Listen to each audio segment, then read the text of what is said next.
રાજકોટની બીના અને રાજકોટની બીના બન્યા પછી આપણને એમ થાય કે ભાઈ આટલું બધું કામ કરીએ છીએ છતાંય ક્યાં ને ક્યાંક આપણી ભૂલ થાય છે. કેવી રીતે થાય છે કે ભાઈ આજે સૌથી પહેલી પ્રાયોરિટી એ આપણી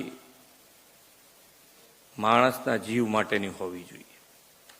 એમાં કોઈ જાતનું સમાધાન કોઈ પક્ષે, અધિકારી હોય કે પદાધિકારી હોય, બેમાંથી કોઈ પક્ષે સમાધાન ન થવું જોઈએ. તો જ આનાથી નીકળાશે આપણા.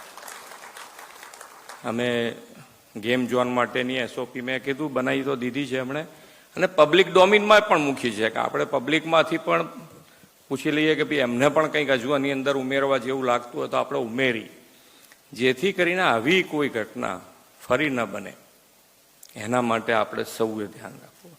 વિકાસ અને વિકાસની પાછળ દોટ મૂકીએ તો જેના માટે આપણે વિકાસ કરી રહ્યા છે એનું જો ધ્યાન નહીં રાખીએ તો એ આપણા માટે કોઈ ઉપયોગી ન રહી શકે એવું બને.